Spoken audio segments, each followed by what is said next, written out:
Hi, everyone. This is Andy James, and you're listening to the Nothing Shocking podcast.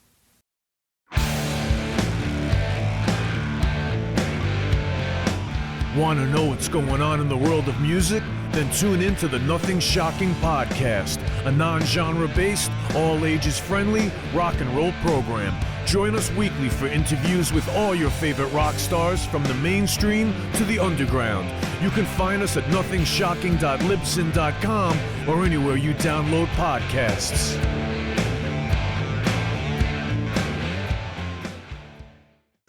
We're putting the band back together. The numbers all go to 11. I'm talking about bands that rock. Led Zeppelin. What about Sabbath? AC/DC. Motorhead. Does that mean it's louder? Is it any louder? Well, it's one louder, isn't it? We're not worthy! We're not worthy! Why don't you just make 10 louder and make 10 be the top number and make that a little louder? These go to 11. I get up off the ground and raise my head. Days like this, think I should be dead. One for Satan, two for me. Let's cheat the devil, it's fun, don't you agree? Welcome to the Nothing Shocking podcast. I'm your co-host, Jeff Untied, and with me in Dog Bowl Studio is Coach Nez. You can find the Nothing Shocking podcast on Libsyn or any podcatchers. Like our Facebook page or follow us on X at No Shock Pod. You can also find the Nothing Shocking podcast on Rock Rage Radio every Sunday morning at 7 a.m. Central Time. Our sponsor is Ragged Records, located in downtown Rock Island, Illinois, and downtown Davenport, Iowa. We'd like to thank the Hong Kong Sleepover for allowing us to use their music for our intro and bumper ending. Tonight's guest is jazz vocalist Andy James. Yeah, promoting her latest album, Let Me See Your Heart. It was released this past June. She's promoting her Billy Joel cover song of New York State of Mind. It was fantastic. Let's get to it. All right, good night. Good night.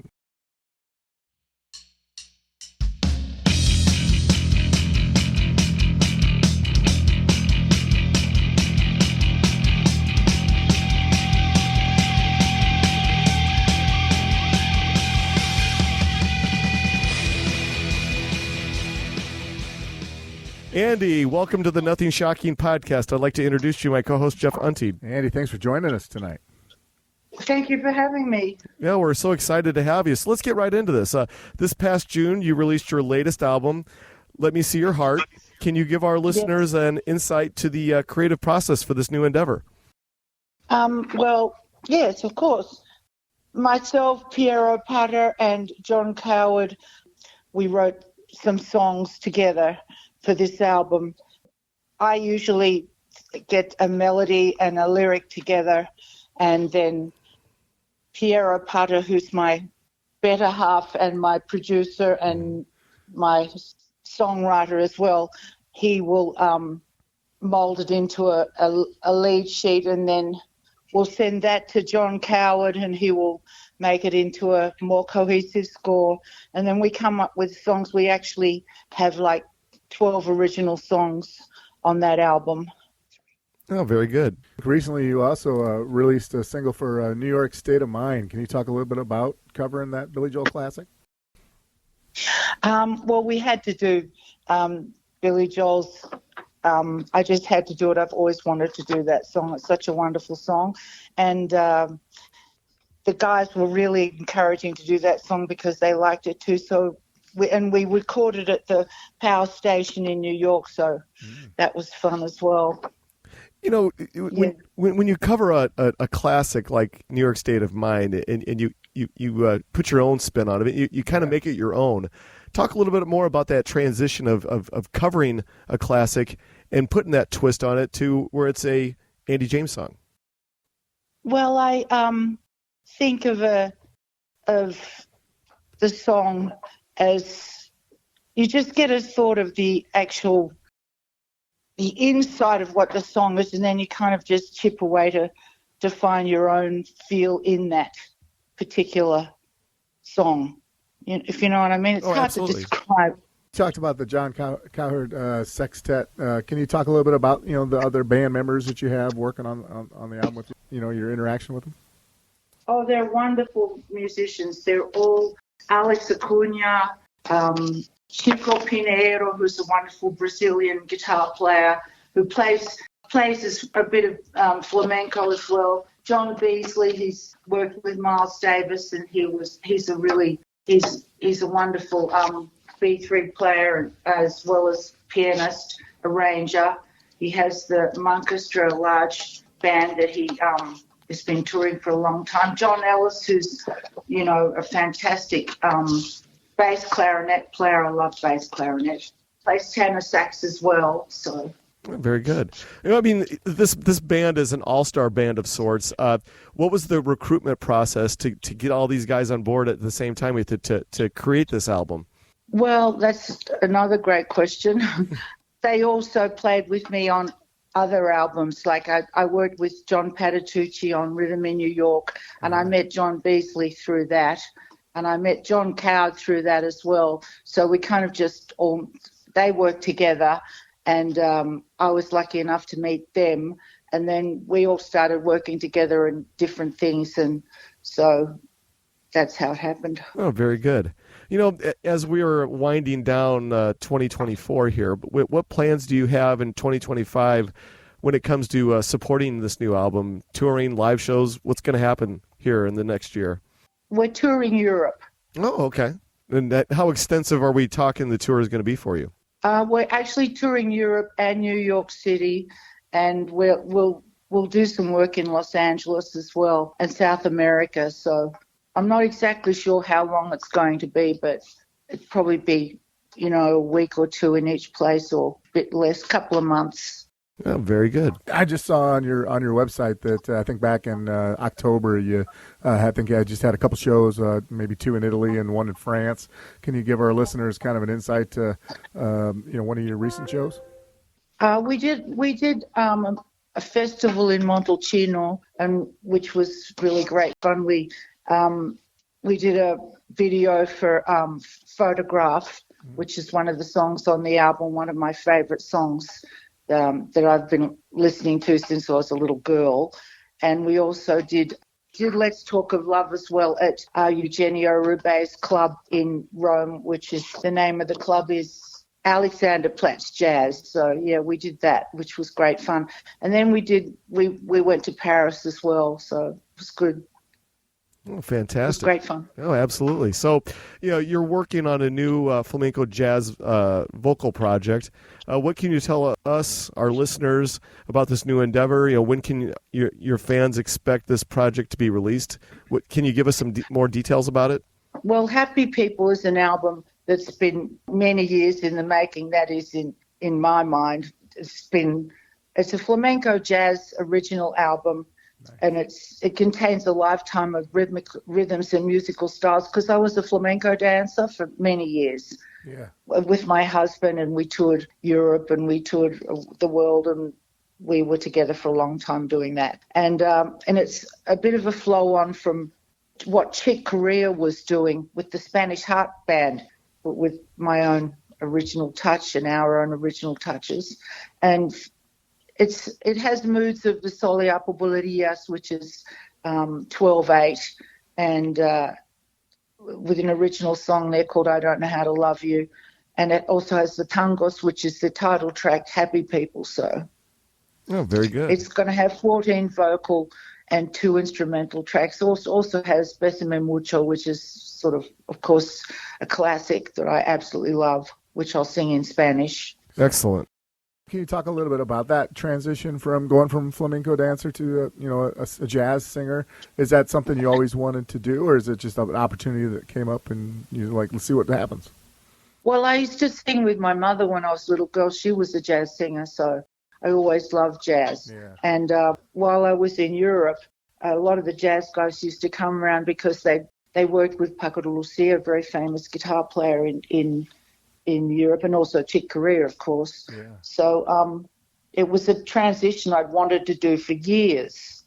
I danced so much that I ended up with a heat pad and a ice pad. So the transition came kind of easy. Oh, very good. Well, the jazz scene in Europe is obviously probably different than the jazz scene in the United States. Can you kind of compare and contrast the jazz scene in Europe opposed to the jazz scene in the United States? Is it similar? Is it very different? I'm a little ignorant about it. Shed some light on it for us. Well, the jazz scene in Europe's very big, actually. I think they've kind of kept it going since the beginning, and they have festivals all over the place, and they have clubs everywhere that have been going since, original clubs that have been going since jazz started, and the people absolutely love it. So there's more than here. There's definitely more than here. How do you find the jazz scene in the United States? Do you find it to be a smaller packed or sect of people, more of like a maybe a slight underground movement opposed to what Europe has to offer? Great question. I think it's a smaller audience, definitely. I think jazz is they still play a lot of jazz on the radio. If you go out to a restaurant or you go for breakfast and they're playing, jazz classics on the radio. So people listen to it a lot. Whereas here, there's a lot of the rap, and, there's an awful lot of different rap's really big here, and pop music, and jazz is more popular. Yeah, I think. Very good. Yeah, here in our area, we have a big jazz fest every year, the Bix Beiderbecke Jazz Festival, and we see people come in every year, and it's still a big thing. So let's get over to a subject that we talk to a lot of artists about when they're releasing new music. We see a lot of artists now releasing singles per se over, instead of releasing full-length album or extended play albums. For you, do you still feel like it's necessary to release full-length material albums instead of releasing those one-off singles in this new age of, Spotify and whatever else we have? Yeah. Sometimes, and it is the new way. Doing singles is definitely the new way, but we have a lot of stuff that we've recorded that we haven't released yet. We have like 6 albums that we haven't released yet, so we're releasing albums. Absolutely. Yeah, as far as promotion for your albums, I know you have your own website, and I also saw you have a couple albums on Bandcamp. Can you talk a little bit about your approach to self-promotion and your albums? Well, we do a lot of videos. We video in different locations. We did a video in Rome, and we did a video in Paris, and we've done videos in Malibu, and we're on Spotify. We're on all the usual platforms. I guess when this day and age of video creation, and there's no MTV anymore that broadcasts music videos. You have to go to YouTube or whatever other source online. But how do you feel like in this present culture, do you feel that video creation is still a thing that needs to be done for the artist? Do you think it's necessary, or is it a thing of the past that is just kind of like a bonus? I'm not exactly sure. We like to do videos. I enjoy doing videos. Maybe it's also because I was a dancer, so I'm sort of into the visuals of it. I think maybe it's necessary. A lot of artists do video, as you said. Yeah, it was a necessary evil. Now, Absolutely. If you feel as though that it's just like now, with a lot of the different genres of artists that we interview, they feel as though it's just kind of like a bonus material type of thing that's floated around now, opposed to the necessity it once was. Yeah, that's right. Very good. You have to do well produced. You have to make it kind of as well produced as you can. Absolutely. Are you located in the United States now? Yes. Yeah. So, I live in Las Vegas. Yeah. Can you talk a little bit about that transition of, coming over here and trying to break into the market over here? It's different. Living in Europe is very different to living in Las Vegas. In Spain, it was definitely mañana. A lot of yeah. Mañana. Here, everything's at your fingertips. It's like, wow, you just can go out and, get whatever you want, whenever you want. Food and the great restaurants and shows and Texas Roadhouse and whatever it is you want. Yeah, absolutely. So you released your first solo album, Caravan, back in 2018. Can you talk just a little bit more about your evolution as a vocalist from that debut album to this present time? Well, Caravan we released in 2018, and I didn't really know all of the musicians that I know now. I've since met a lot more musicians, and the music has evolved with the music. So, and also I've had a lot of different. I sing differently now. I think, my singing has evolved as well, and so we've come up with a much more whole product than what we had in the beginning, I think. Yeah, very good.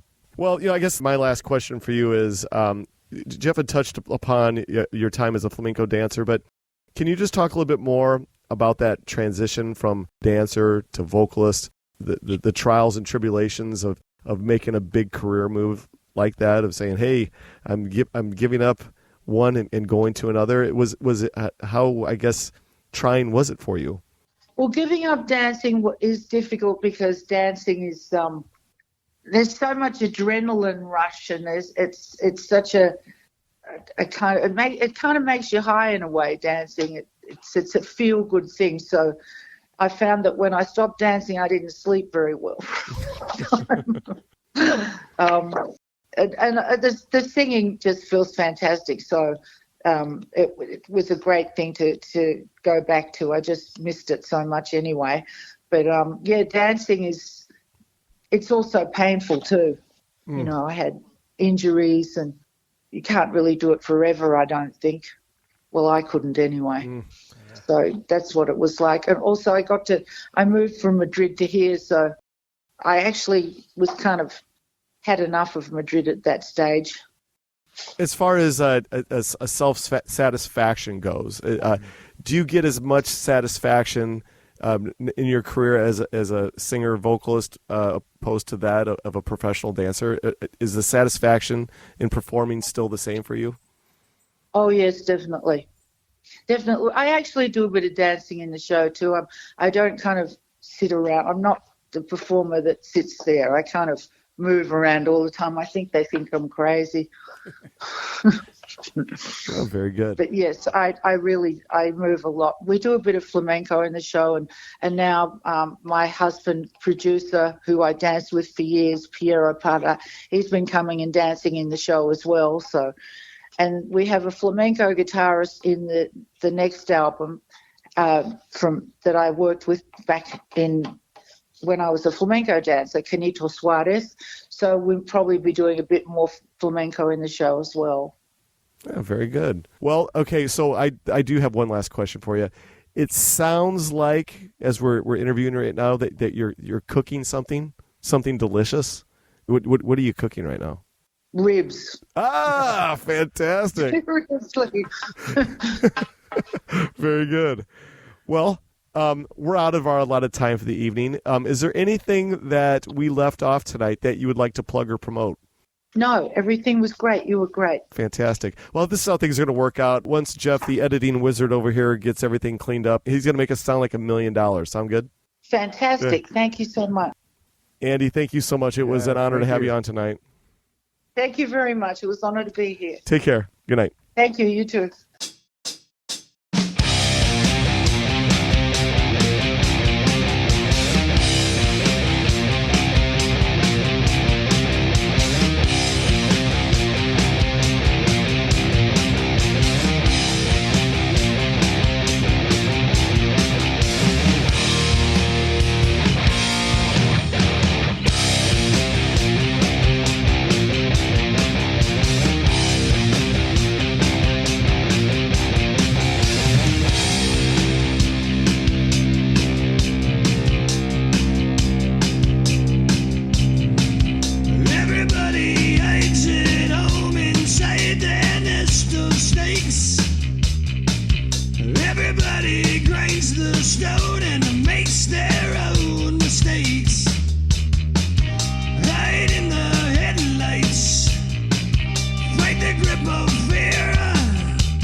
bites their tongue and pays their bills instead.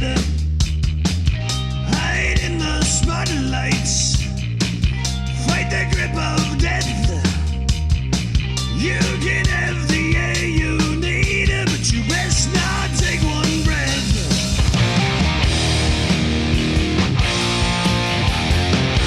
Hey.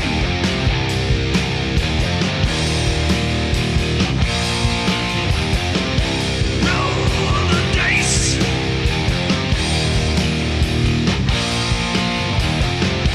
Take your chances.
Everybody pulls the plug and says that